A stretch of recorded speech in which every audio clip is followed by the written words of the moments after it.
result was General Galbault's. Working with ill-disposed colonists, Galbault had deceived and corrupted the sailors and marines, simple citizens of the Revolution, inducing them to attack the Republic's commissioners who acted strictly within their authority. The intentions of Galbault was to make the commissioners prisoners, denounce them, and send them to France. For the honor and safety of the French Republic, the correspondent continued, the commissioners had to take action. They turned for assistance to the Negroes of the country.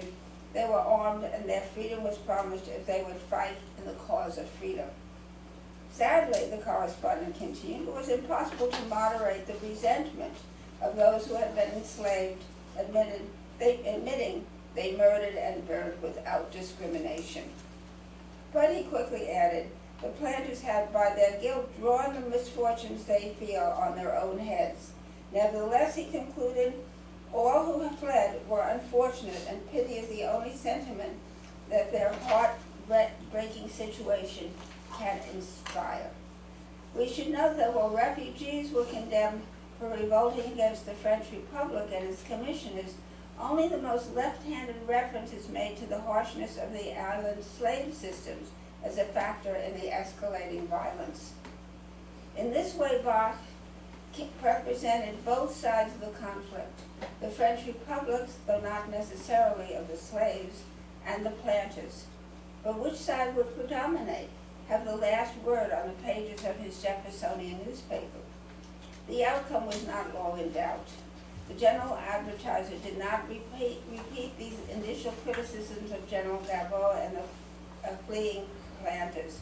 Rather, Bosch covered his pages with accounts of massacred bodies, white wives crying out for missing husbands, children snatched from the devouring flames and rescued from their parents' corpses.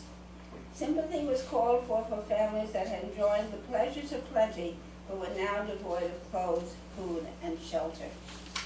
Within 5 days, the drumbeat of horror and pathos drowned out all other responses.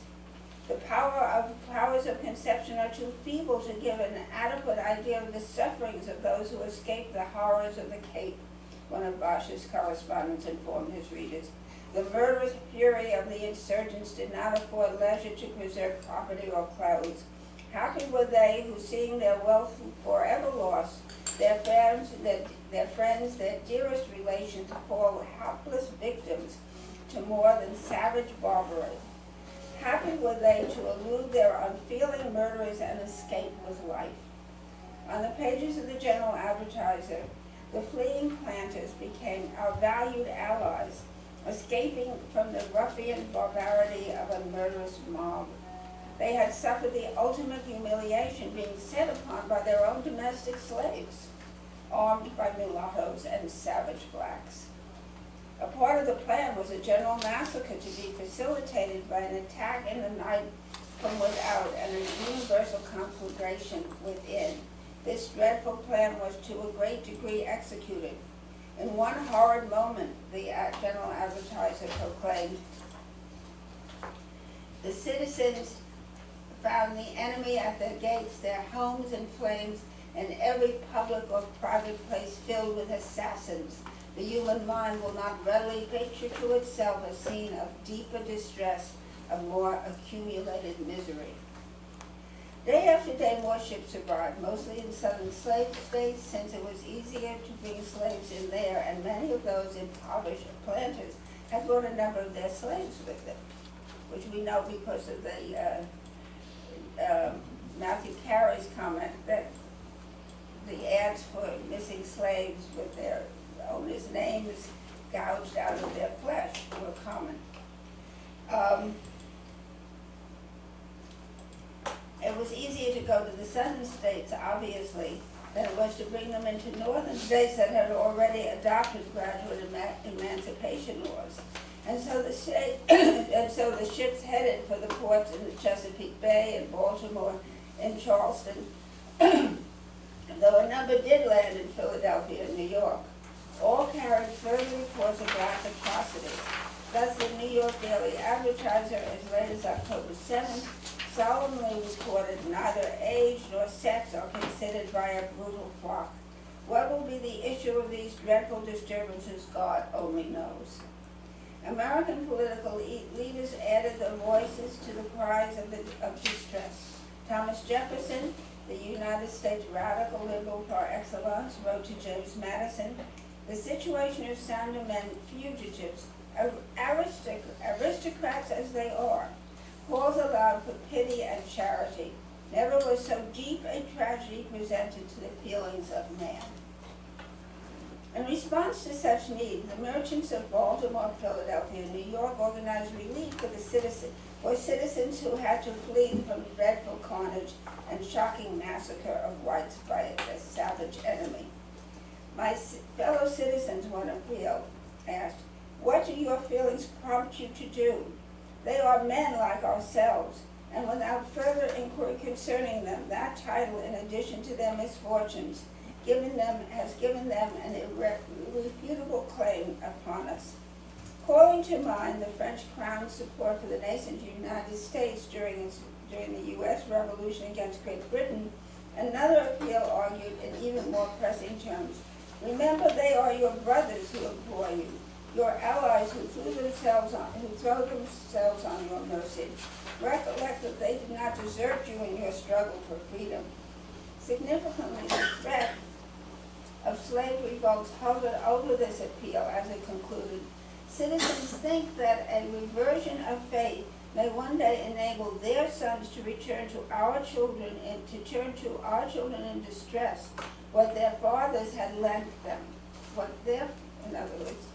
our fathers had lent them, the Saint Domingues.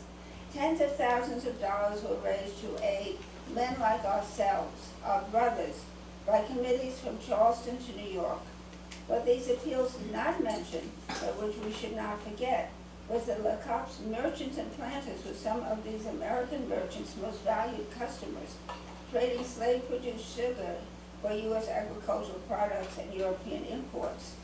Through these appeals, the mythic horrors of Saint Domingue took form on Bosch's pages, helping to shape white Americans' response to Haiti for decades, indeed for a century or more. Fear went hand in hand with sympathy. Southerners especially were terrified that their slaves would take inspiration from the successes of Saint Domingue's black revolutionaries. Rumors of slave plots spread in Virginia and other states, diplomatic historian Gordon Brown reports. Alleged conspiracies were unearthed in Norfolk, Petersburg, and Northampton, York, and Powhatan counties, all in Virginia. Even though the actual number of violent master slave incidents turned out to be normal, and none of them had any apparent French or West Indian inspiration, the fear was firmly planted and rumors persisted of Frenchness among the slaves. Virginia, even South Carolina, responded by temporarily banning the importation of foreign slaves, with an eye especially to those from the French Caribbean.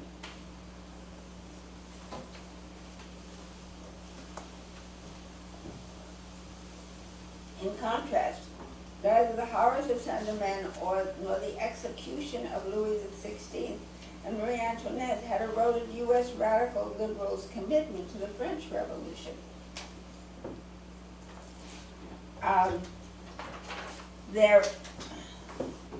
For these Republicans, France was their strongest, most valued ally. Virtually every issue of the General Advertiser carried news of the French Republic's ongoing and determined struggle against a coalition of despotic governments in Austria and Spain. The paper continued to urge Americans to celebrate Bastille Day, and indeed all other memorable days in the French Republic. In the very midst of reporting the terrifying news from Lecoq, Bosch published the Democratic Society of Pennsylvania's Principles and Articles and Regulations, which began in a determinedly radical mode. The rights of man, the genuine objects of society, and the legitimate principles of government have been clearly developed by the successive revolutions of America and France. These events have withdrawn the veil which concealed the dignity and happiness of the human race, and have taught us no longer dazzled by adventurous splendor or awed by antiquated usurpation, to erect the Temple of Liberty on the ruins of palaces and thrones. The society and presumably Bosch then proceeded to warn that a European confederacy transcendent in power and unparalleled in iniquity menaces the very existence of freedom. Already its baneful operations may be traced to the tyrannical destruction and the rapacious partitions of the territory of Poland, and should the glorious effects of France be eventually defeated, we have reason to presume that the consummation of monarchical ambition and the security of its establishment, this country, the only remaining depository of liberty, will not long be permitted to enjoy in peace the honors of an independent and the happiness of a republican government. Clearly, if the French Republic fell, only Jefferson's Republican political coalition stood between the United States and the threat of worldwide tyranny. Perhaps the toast the General Advertiser routinely printed best tells the story of Republican radicals' international vision. Democratic Republican clubs' celebration of the 4th of July brought numerous toasts celebrating white Republican struggle for liberty and equality. In the 18th century, there would always be these very elaborate and, shall we say, extremely hard-drinking political dinners, and which were continually interrupted by toasts, which is why they were very hard-drinking. And this was a form of, and then the newspapers would publish the toasts, and it was a way of disseminating, political arguments. So some of these toasts from the Philadelphia celebrations of the 4th of July. To the memory of those heroes who have fallen in the cause of freedom, the French Republic, the natural rights of man, may they constitute the foundation of every government. Success to all nations who contend for liberty, downfall to all despots. May the torch of liberty burn brighter every day. May every species of bigotry be eradicated and the most liberal sentiments spring up and flourish. At another 4th of July celebration, toasts were quaffed to the President, the French Republic, the King and people of Poland. The Polish nation, may the fetters of servitude be broken on the head of despotism. Lest the ties between the French and American revolutions not be sufficiently noted, as the festival ended, a lighted lantern was raised. On one side was a picture of the demolished Bastille, and on the other, the arms of the United States. Democratic Republican Club celebration of Bastille Day, which they always did elaborately, brought still more toasts, confirming the close ties between American, French, and Irish revolutions. Glasses were raised to liberty, universal republicanism, the rights of man, the 14th of July, 1789. May this day strike terror to the heart, to the souls of tyrants, and convince all nations of the earth that those who desire freedom shall obtain it. And finally, the people of Virginia, which remember is a slave state and home to Jefferson and Madison, to the state of Virginia, may sentiments incompatible with the rights of man be forever banished from among them. In the weeks and months following the burning of Le Cap, however, a new toast was added to the unfortunate French citizens of Cap-Françoise, whose speedy return to home is wished for. The bonds uniting Atlantic slave owners held firm. The rights of man, universal republicanism, and liberalism could seemingly be linked to the rights of Frenchmen and Virginians, Irish and Poles, but not to those of African Americans and Afro-Caribbeans. In these ways, day after day, the General Advertiser drew the circle of whiteness, demarcating an international coalition of white men clearly cordoned off from all of African descent, as cordoned off as Central American asylum seekers on the other side of Donald Trump's border wall or sub-Saharan Africans barred from entering fortress Europe. What is equally significant and somewhat counterintuitive Reports from anti-slavery societies continue to appear in Dunlap's General Advertiser. In the very issue that broke the news of Lecomp's burning, Bosch featured a report from the Maryland Society for the Abolition of Slavery. Replete with the noblest sentiments of freedom and benevolence, exposing in an elegant and masterly way the impiety, injustice, and immorality of slavery and the laws of the state of Maryland as they regard the unhappy descendants of Africa who are still doomed to drink the bitter cup of slavery whilst others quaff the joyous bowl of freedom. But as noted earlier, the rhetoric of anti-slavery societies deployed was one of pathos and victimization. They lamented the unhappy descendants of Africa, but did not condone black violence and resentment, nor did they toast black warriors who struck terror into the souls of tyrants. Rather, they celebrated white philanthropy, or, like the anonymous author of Humanity in Algiers, a New England anti-slavery novel, patient acceptance of God's will, whatever that will might bring. Of course, we cannot forget that U.S. anti-slavery societies were, as I said earlier, heavily Federalist in membership and leadership. From a Federalist perspective, there was a close connection between their genuine anti-slavery convictions and the political use they could make of slavery. Engaged in ever more bitter political struggles with the emerging Republican coalition, the Federalists enjoyed nothing so more as charging Northern Republicans and their icon, Thomas Jefferson, with moral inconstancy and political hypocrisy. Repeatedly calling Jefferson the black president, Federalists argued that his 1800 election was not a popular mandate, but reflected the additional votes the 3/5 compromise clause in the Constitution gave the Southern states in the Electoral College and the House of Representatives. And in the end, profit as well as principle and politics motivated Federalists. Federalist merchants were anxious to reestablish trade relations with Saint Domingue, trading U.S. munitions for the island's sugar and molasses, a trade Toussaint Louverture enthusiastically encouraged once he assumed control of Saint Domingue, only minimally controlled from Paris.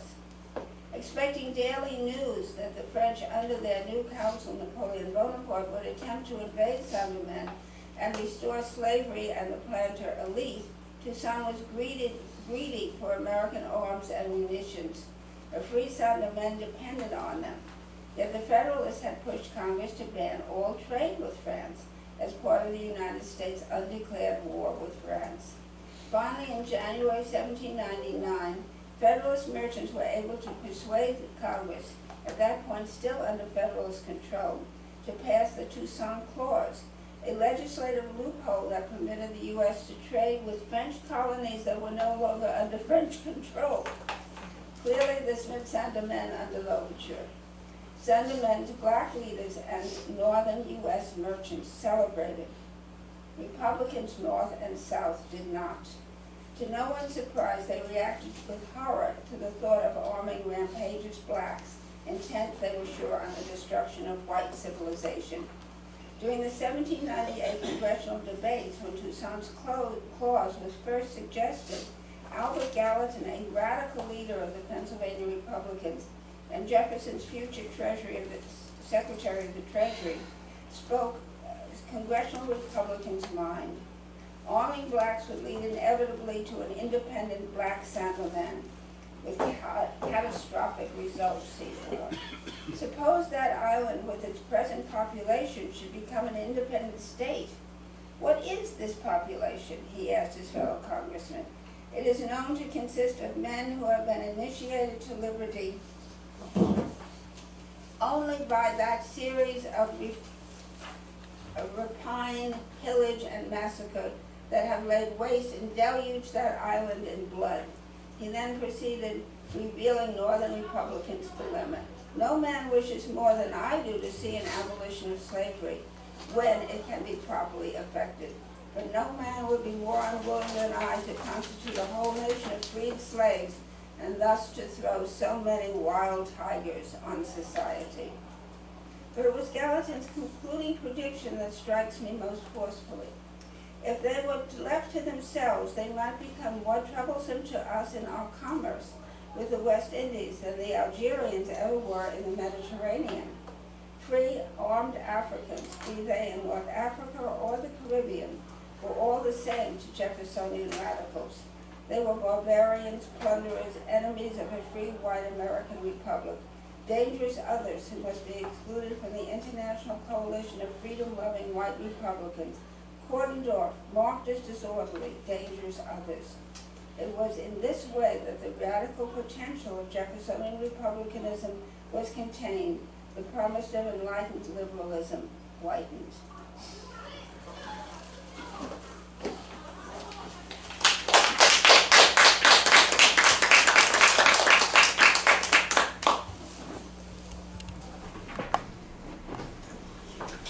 Excellent.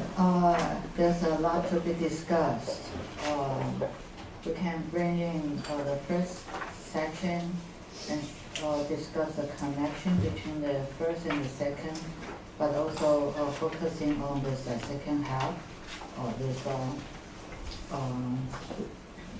Black Revolution and white slaves issue. Okay, the floor is open.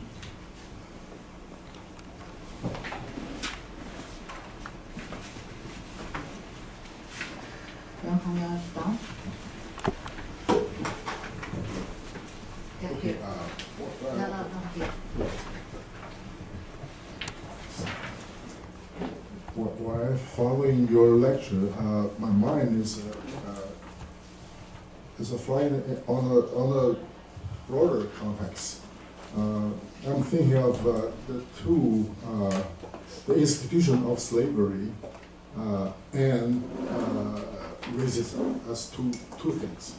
The institution of slavery, we can trace it back to ancient Greek, Roman, and all the way down. But the racism, as we know it today, begins after 16th century. Begins after 16th century. It's parallel to the transatlantic slave trade.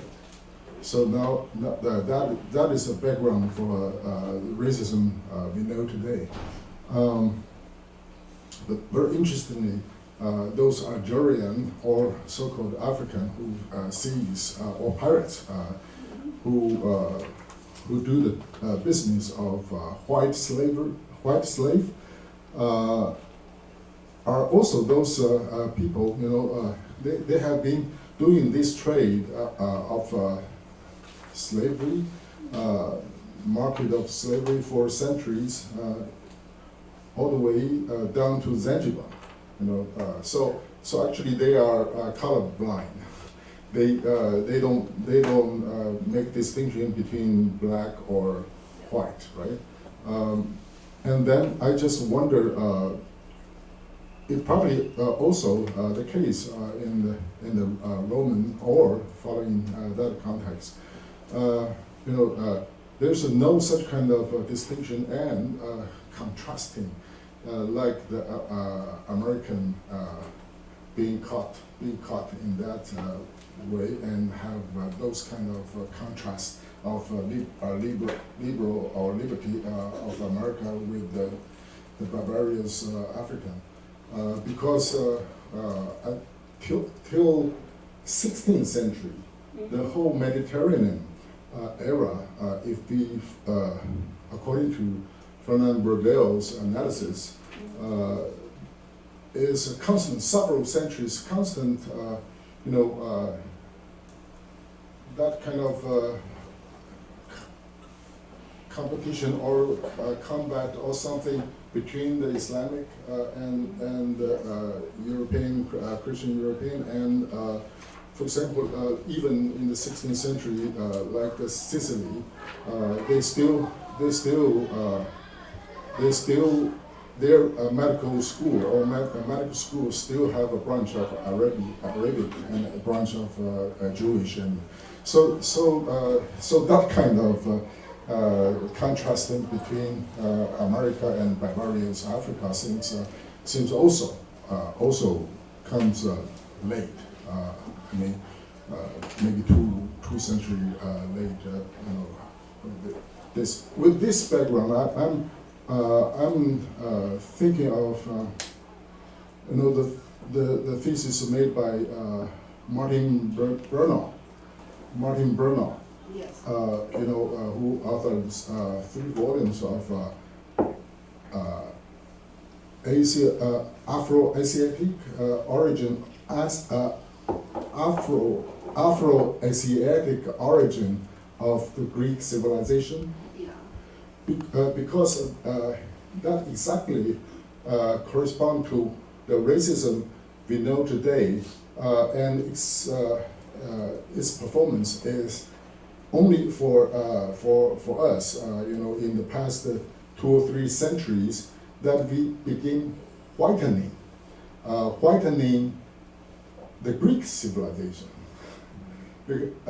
and eliminating all the traces of Greek taking Afro-Asiatic, Phoenician, Syrian, Egyptian, as their teacher, as the sources of their knowledge.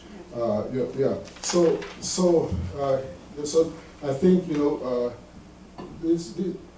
this is a convergence. I mean, only the past 2 or 3 centuries of convergence of so-called institution of slavery and our contemporary or not modern racism. Modern racism. That's what I'm flying through these the convergence of these 2 systems. Okay. That's. Yeah, no, I could hear. It's not working. I think that there's been a lot of scholarship. Oh, here I have it. There's been a lot of scholarship, maybe the last 20 years or maybe even more recently, on the origins of Atlantic slavery. And I think the argument is that it is in many ways quite different than what we're talking about with Mediterranean slavery, which has this history going back to ancient times and which is not racialized. Whereas the Atlantic chattel slavery is highly racialized, and where there's sort of a bridge or a link that you can sort of look at this transition, I think is in Portugal, because they were the first of the European nations to reach down into sub-Saharan Africa and to begin to bring slaves up into Europe, where slavery had been abolished really since the late medieval times. What they found is that the early slave system in Portugal was actually was more like the Mediterranean form of slavery, so that it was not necessarily it was not a status that then was held by children interminably, from one generation to another. If the mother was a slave, then there was no freedom, but were much more treated as slaves in Greece or Rome had been treated, some of course brutally, but many also as house slaves, as more in the Mediterranean tradition. But when you really get to when the colonies, the sugar plantation colonies economy begins to develop in Brazil, Suriname, the Caribbean, this changes the pattern, and then you get into really a capitalist exploitation. These are figures. I mean, some scholars have looked at the relationship between the rise of statistics, and they say in some ways modern statistics emerged out of the slave ship logic, because then the person equals the number, and then they only become the number and the price. And so this becomes a very different system. And again, within Africa, it was was something we were talking about during break. Within Africa, it's not racialized. It's by village, it's by tribe. I don't mean that in a pejorative way, but by whichever, if you're a Bambara or whatever.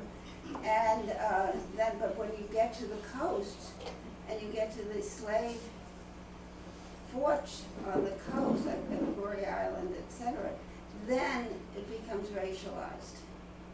Because the traders don't care what part of Africa people are coming from.